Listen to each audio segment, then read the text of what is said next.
안녕하세요. 진달래 약사입니다. 오늘은 혈어에 대해서 한번 말씀드려 볼까 합니다. 혈어라는 말을 들어보셨는지 모르겠어요. 혈어는 말 그대로 피가 모자란다, 부족하다 이런 뜻입니다. 빈혈이란 말은 많이 들어보셨을 거예요. 그런데 이 빈혈보다 좀 더 큰 개념이 바로 혈어입니다. 사람은 전체 몸무게의 8% 정도가 혈액의 무게인데요. 평균을 내보자면 남성 같은 경우는 5.5리터, 여성분들 같은 경우는 한 5리터 정도가 된다고 해요. 물론 이제 몸무게나 뭐 키 이런 거에 따라서 달라지긴 하겠지만 좀 평균을 내보면 그 정도가 됩니다. 이렇게 1리터짜리 병을 생각하시면서 내 피의 무게가 그 정도 되는구나 생각해 보시면 될 거예요. 근데 이 피 속에 들어있는 성분들에는 뭐가 있냐면요. 먼저 가장 중요한 적혈구가 있고요. 그 다음에 면역을 담당하는 백혈구, 그 다음에 지혈을 담당하는 혈소판이 있습니다. 그리고 그 나머지는 그 멀건 액체인 혈장액인데요. 혈장액은 단순히 물로만 이루어져 있는 게 아니라 그 속에 혈장 단백질이라는 게 들어있어서 물을 잡고 있는 역할을 합니다. 그래서 네 가지 성분 다시 한번 적혈구, 백혈구, 혈소판, 혈장액으로 피는 이루어져 있고요. 그 중에서 많은 부분을 차지하는 게 바로 적혈구인데요. 적혈구는 전체 혈액 중에서 한 남성분들 같은 경우는 45% 정도, 여자분들 같은 경우는 42% 정도가 그 적혈구가 차지하고 있다고 합니다. 그리고 그 백혈구나 혈소판은 1% 미만으로 아주 소량이고요. 그 나머지 제일 많은 부분은 혈장액이 차지하고 있습니다.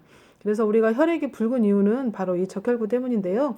적혈구하고 그 혈장액이 이렇게 합쳐져서 적당한 그 농도의 그 혈액 붉은색을 띠는 그 액체가 되게 됩니다. 그런데 이 적혈구 양이 적어지면 그 혈장액이 더 많은 농도를 차지하면서 좀 혈액이 묽어지겠죠. 그리고 반대로 적혈구 양은 많은데 물량이 적으면 혈액이 좀 더 끈끈해지겠죠. 예, 그래서 그 피를 그 적혈구나 이렇게 구성 성분에 따라서 피의 이렇게 상태가 좀 달라지게 됩니다. 그런데 이제 빈혈이라는 거는 우리가 뭐 100cc 정도의 혈액을 뺐다. 그러면 그 중에 아까 여성분들 같은 경우는 42% 정도가 적혈구가 차지하고 있다고 그랬잖아요. 근데 그 비율이 뭐 너무 적거나 이럴 경우에 이거를 이제 빈혈이라고 판단을 하는 거고요. 혈어의 개념은 우리 몸의 모든 세포와 조직은 그 산소와 영양분을 받아서 이렇게 에너지도 만들어내고 일을 하게 되는데요. 모든 세포와 조직의 영양을 충분히 산소와 영양분을 공급할 만큼의 혈액이 충분한가, 충분하지 못한 상태인가 이거에 따라서 충분하지 못한 상태를 혈어라고 표현을 합니다. 그런데 이거는 우리가 뭐 아까 여성분들 같은 경우는 5리터 정도가 된다고 했는데 그 피를 다 빼보기 전까지는 그 양이 충분한지 어쩐지를 체크해 볼 수가 없겠죠.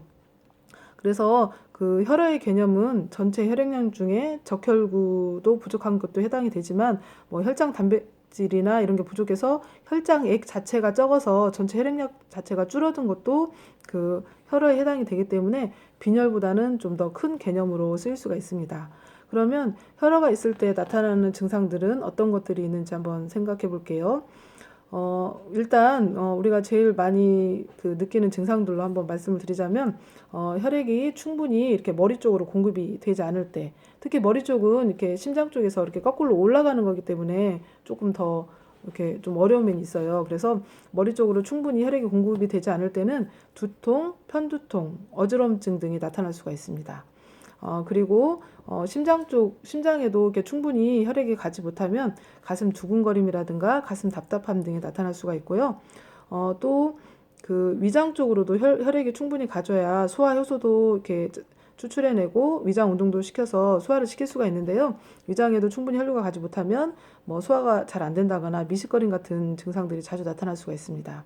그리고 혈액은 알다시피 이렇게 피가 돌아야 몸이 따뜻해지잖아요. 그래서 혈액이 부족해지면 추위를 많이 타게 되고 특히 이런 손끝, 발끝까지 말초에 충분히 혈액이 공급되지 않으면 손발이 차고 시린 증상들이 나타날 수가 있습니다. 그 외에도 이제 아까 세포는 그 산소와 영양분을 피를 통해서 공급을 받는다고 그랬잖아요. 그래서 그 산소와 영양분이 충분히 세포 속으로 들어가지 못하면 세포가 에너지를 잘 만들어내지 못하기 때문에 항상 이렇게 피곤하고 특히 이렇게 산소가 부족해지기 때문에 하품 같은 거, 졸음 같은 게 자주 올 수가 있습니다. 네, 그런 것들이 다 혈어에 의해서 나타날 수 있는 증상들이에요.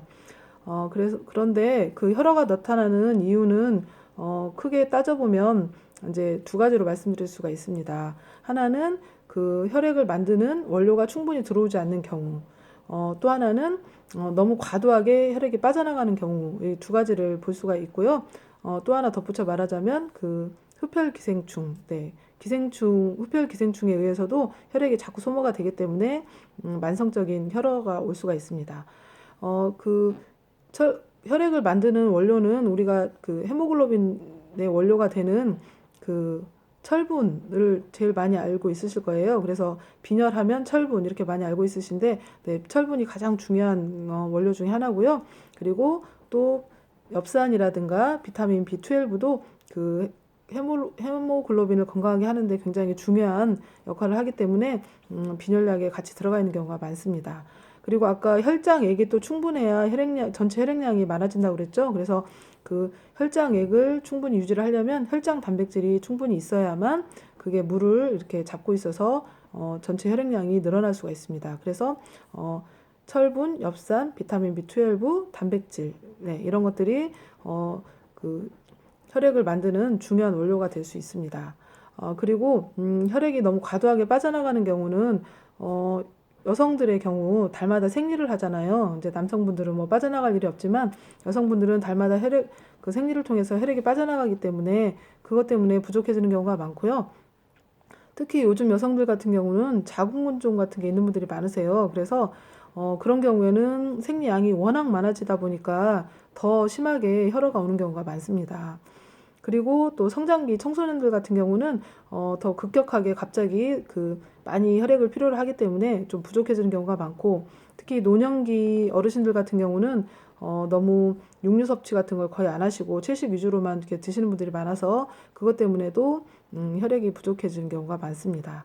네, 그래서 좀 빈혈이 생기기 쉬운, 혈어가 생기기 쉬운 연령대를 살펴보면 성장기 어린이나 청소년들, 그다음에 생리 중인 여성들, 특히 생리량이 많은 분들, 그다음에 노년기에 있는 분들, 그리고 남성분들 같은 경우도 이제 뭐 편식을 많이 하신다거나, 뭐 육류 섭취를 많이 안 하신다거나, 아니면 뭐 미세 출혈이 있으시다거나 이런 분들도 혈어가 오실 수는 있습니다. 네, 그래서 이런 경우에 많이 그 혈어가 생기실 수가 있어요. 그러면 혈어에 좋은 영양소들은 어떤 것이 있는지 아까 이제 그 말씀을 드리긴 했는데 내일 한번 더 다음 영상에서 그 혈어에 도움되는 영양제들은 말씀드리기로 하고요. 오늘은 좀 바쁘게 혈어가 무엇인지, 혈액의 구성 성분들, 그다음에 혈어가 있으면 나타나는 증상들, 그다음에 혈어가 오는 원인들에 대해서 한번 살펴봤습니다. 제가 좀 말을 빨리 하다 보니까 좀 중구난방으로 됐는지는 모르겠는데 대체로 좀 혈어에 대해서 웬만한 것들은 다 말씀을 드린 것 같아요. 네. 더 빼먹은 게 있으면 다음 영상에서 더 말씀드리면서 혈액에 도움되는 영양제들을 말씀드리도록 하겠습니다. 네, 제 영상이 도움이 되셨기를 바랍니다. 감사합니다.